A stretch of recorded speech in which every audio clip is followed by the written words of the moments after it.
there's nuggets of truth, as there always tend to be in these stories. When did Rock and Roman get locked in at some point? When did Cody and Roman get locked in? What is it going to be? What was going to happen? Here's what I would like to tell you. I want to take you back, because he talked about the whole timeline of events and WrestleMania 39 and, talking about the day after. I want to take you back to WrestleMania 38, because that has not been mentioned at all in all of this story. WrestleMania 38 was in Dallas. WrestleMania 38 saw the return of Cody Rhodes to WWE, taking on Seth Rollins, as we know, of course. Night 1. Night 2, the greatest wrestling match of all time, and winner takes all, and Roman against Brock. I told the story a little bit on the last couple days. I think it was yesterday or the day before. This was the year that at day 1, it was supposed to be Roman and Brock for the Universal Championship, and Roman got COVID, so he gets pulled off the show. And this was when Paul had gotten kicked out of the bloodline, so Paul was back with Brock, and he was the one who supposedly got the match for Brock Lesnar. And Brock got into the WWE Championship match, and he wins, and that's when Big E lost the title, ending that unfortunately booked reign. Big E deserved better. That's a different story for another time. So then we get into Brock and Bobby Lashley at Royal Rumble, and Bobby gets thrown all over the place, not booked very well in the match, didn't know favors, but Paul turns on Brock, and Bobby wins the title because Paul was, in some way, shape, or form with Roman the whole time. And then Bobby loses the title back because he gets concussed at the Chamber. So we get Brock, WWE Champion, Roman, Universal Champion in Dallas. Okay. You know all that. Here's what you may not know. A lot of people, myself included, were prepared for after the Roman Brock match when Roman won and he's standing tall going up the ramp and they put the bug up and now it's, NXT time. Is something going to happen? A lot of people who worked in WWE were prepared for The Rock to show up on that night, WrestleMania 38, to set in motion WrestleMania 39, Rock Roman in Hollywood. At the time, people were excited and talking about the possibility of Rock Roman at WrestleMania. When would it happen? I was told by multiple people that Rock may have pulled up to the building in Dallas on that night. There was some kind of white SUV. There was commotion. I know Vince came out of Gorilla, which does not typically happen during the show. And there was a decent amount of people that believe Rock was in there, and something happened. I know Roman got banged up in that match. I also know that production was not going to do a back call. Now, the back call, for those who don't know that term, is what they put at the end of pay-per-views. Used to do it all the time back in the day. It went away for a while. That was like that 4-minute video package that Unreal production team would have to throw together of all of the highlights from the show, and they put it right at the end. Wasn't supposed to happen. For a reason. Now, as we know, there was no Rock appearance. There was no Rock appearance that night. There was no Rock appearance for quite some time. And when I saw the ticket sales for WrestleMania 39, they had that party, right, at SoFi, and they had the matches, and Fluffy was there, and Kayla was there, and the Prophets were there, and, they had a big event, and Corey was there, and they sold a shit ton of tickets on that first night of sales. And I truly believe that those ticket sales were based on the thought that Rock and Roman is going to happen at WrestleMania 39. Now, that was August. Remember, Cody's on the shelf at this point in time. A month and a half prior, he tears his pec. They have the match at Hell in a Cell. You don't know when he's coming back. So, it seemed like Rock Roman was in play. And Rock has since talked about that possibility. And as Brian Gerwitz said, reasons for why Rock didn't do that match. And Rock talked about that with Pat McAfee. That Rock Roman was in play and maybe on the books for WrestleMania 39. And now we get to where we got to, right? We get to January. And I believed when I worked there, before the sale, I always believed Rock was going to get involved. I actually thought, because of how buddy-buddy he was with Disney and would post about that stuff, I did think Disney was going to end up buying WWE. And I thought Rock would be in front of that. And I thought he'd be the face. That didn't happen. Endeavor makes the sale, obviously. Happened, closed right around WrestleMania 39. And as Corey noted, Brian Gerwitz saying there was some creative disagreement. Of course there was. There was something there. Something happened. So the sale happens. Endeavor gets the company. And, they slowly start to put things in play. And, we get to January and no Rock still. And I wake up on my birthday, January 23rd, to two things. One, the Netflix deal. Two, The Rock has joined the TKO board of directors. So I was half right. Not Disney, but there is The Rock. And his face on the TKO board of directors, and, supposedly he got $30 million in stock. And the Rock brand will promote WWE accordingly. And the Rock shows up at headquarters that day. And everybody who was in Stamford was there. And, he got the big entrance and he's shaking. There's clips of it, and he took that picture. I'm in the background of it. And then the board of directors thing happened, but it happened right around the time he had returned with the gender thing and the head of the table and all. So the head of the table line was like, and when that was said, I was about to go on Raw Talk. And I didn't have an answer to how to address it because he said it. And that was the biggest thing that came from the show.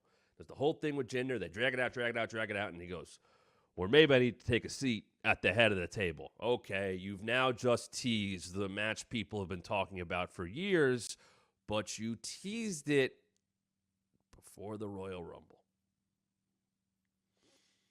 which everybody, I think, expected Cody to win.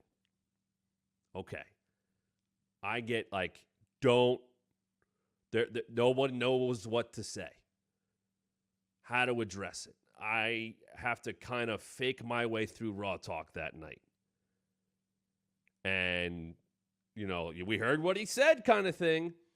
And I was supposed to do a Twitch stream the next day with our friend Chef Reactions, who you will see on this channel at some point down the road. And we were watching Royal Rumbles. And we were going to watch Royal Rumble 2000. The Rock wins that one. I had that planned for at least a week. I got told, don't do it. Okay. Something that's been sitting on the network and Peacock for years. That anybody can watch it anytime. Nope. Don't watch it. Okay. I'll follow rules. I didn't get it. I didn't think it was necessary. Okay, cool. I won't watch it. No problem. I'll follow orders. I'm not going to pick that fight. I did try for a second, but I got away from it. So week or so later is he ends up on the TKO board. And then Cody wins the Rumble. And he points to Roman. And they put Roman in that skybox to watch the Royal Rumble. So either Punk was going to win, and he was but Cody went out there to win the Royal Rumble, and he didn't point at just the sign. He pointed at Roman Reigns. And we all knew he was going to do that. Everybody, a fan, of course he's going to point at Roman. He's sending the message, I'm coming back. We're doing this again. Hell yeah, let's go. Everybody knew. Didn't enter at 30, fought his way through, had to battle through Drew and Punk and everybody. Okay, he wins it. Let's go. We're going to what we should be going to, Cody Rhodes and Roman Reigns. And then Cody talks about making his decision, and he put some doubt in. And I understood it for like half a second, even though he pointed at Roman Reigns, because of course he would point at Roman Reigns. Why wouldn't he point at Roman Reigns? That's part of the story. We all said finish the story a million times. I couldn't wait for the story to end, so I didn't have to say finish the story anymore. I get it, it's branding. Even Cody said that. But that's the story. That's the obvious story. And if you're not going to go to that story, then why is Roman sitting up in the skybox? You didn't have to put him up there. Cody could still win and do the point, and you know what he's thinking. So the next night we go to the Seth thing, and Seth's like, you should think about this. Even though Cody beat Seth 3 times, why would Cody go back to that? You know what he wanted. He wanted the WWE Championship. If they had presented the World Heavyweight title better, as opposed to, well, Roman's never going to defend it, so we'll make a new one, maybe you could understand Cody going after that title. But it wasn't the case. You know that championship was considered secondary. It wasn't the Roman title. The Roman title was the number 1 title in the company. The WWE Championship is still the number 1 title in the company. Everybody knows that. And then they do the thing with The Rock and Cody, and Brian has said multiple times that Cody's expression did not sell it the way they wanted.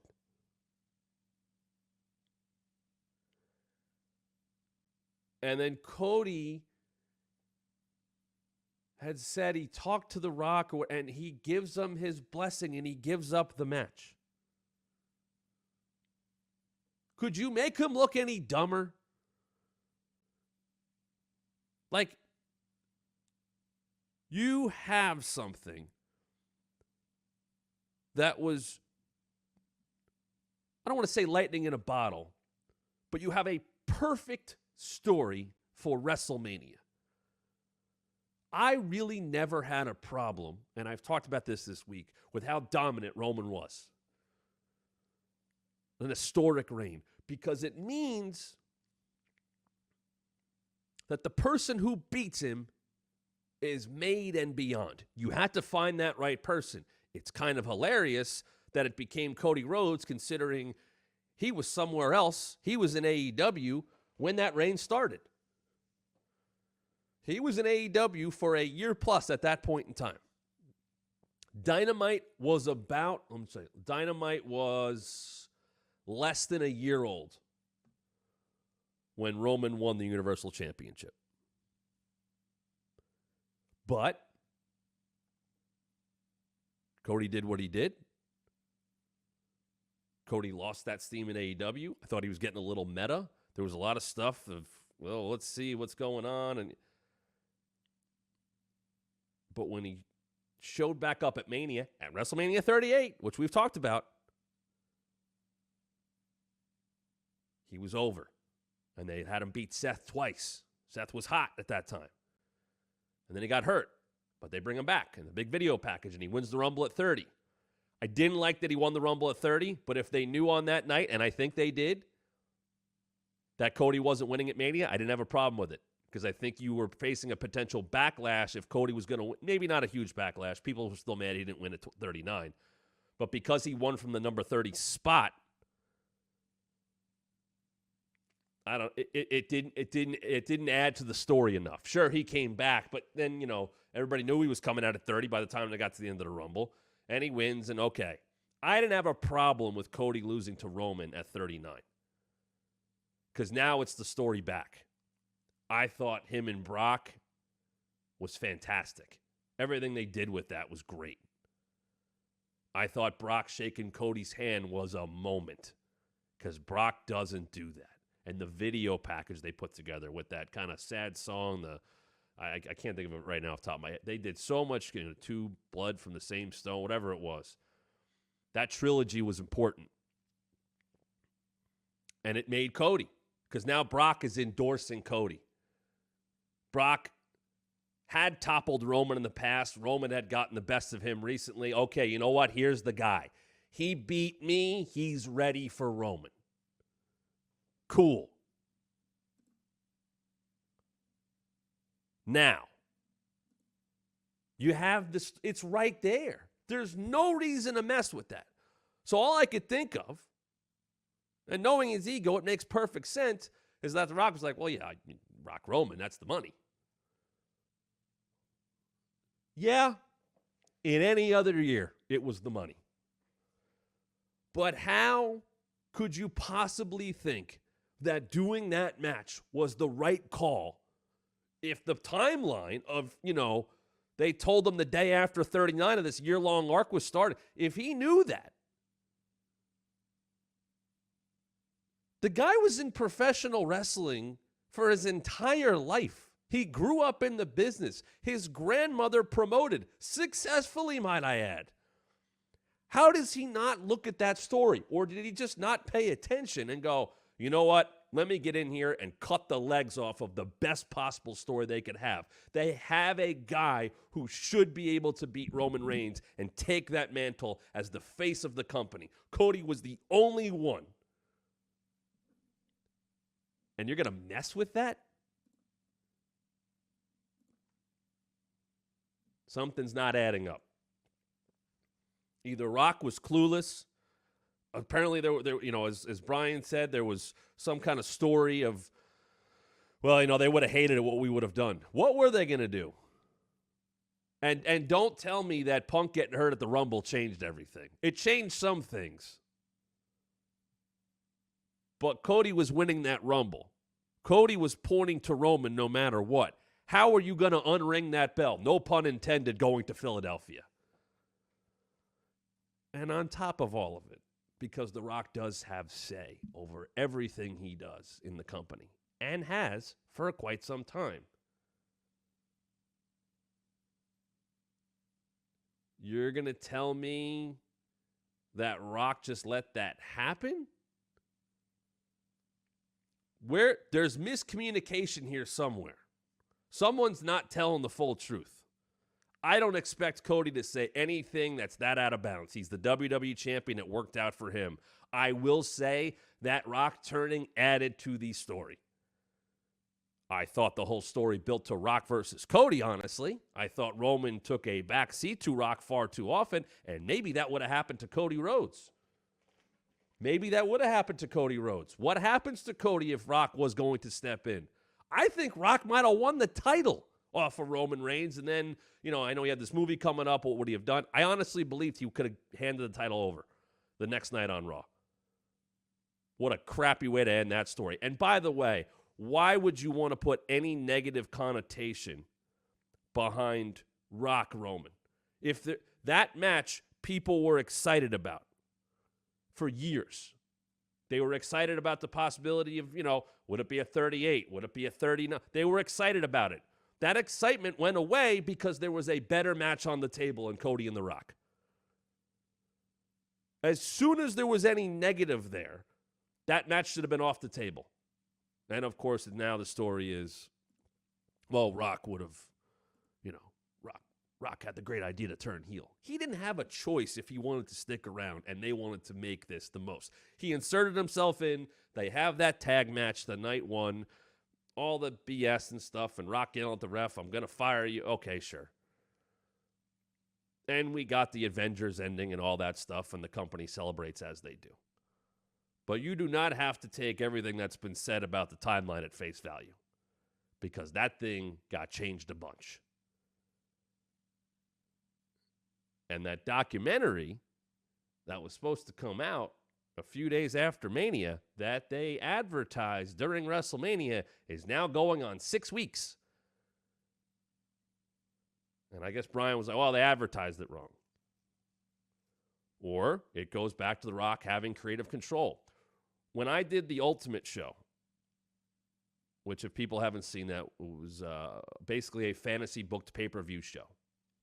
So we would take a pay-per-view concept, a Rumble or a King of the Ring or a WrestleMania, and we would put together a dream match card. We never said face. We never said heel. We put it together as a fan.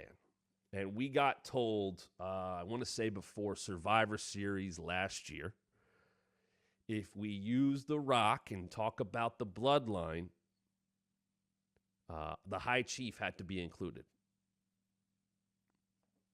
Okay. So Rock did have that kind of control, and he does have that kind of control. And I do wonder, and it probably is the truth, is that why this documentary has been delayed for 6 weeks? That production team, that documentary team is second to none. I put them up against anybody in any sports or entertainment. The work that they do and put in and tell the stories that they tell, whether it be present or past, that's why A&E bought that stuff, because it's good. And I know turning that around as fast as they would have needed to based on that advertisement would have been tough, but now we're going on 6 weeks.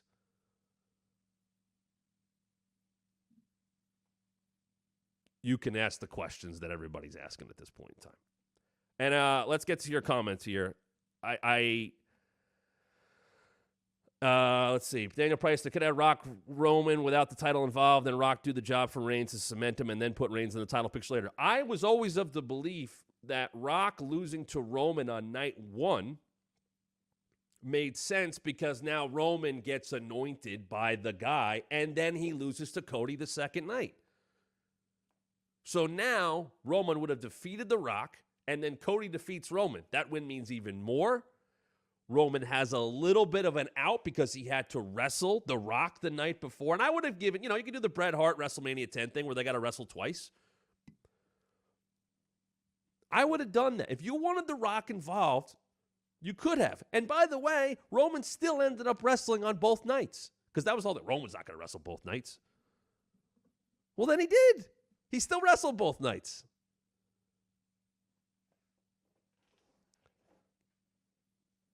You can ask all the questions you want. When you present yourself with a certain image like The Rock does, you don't want any negativity based around that.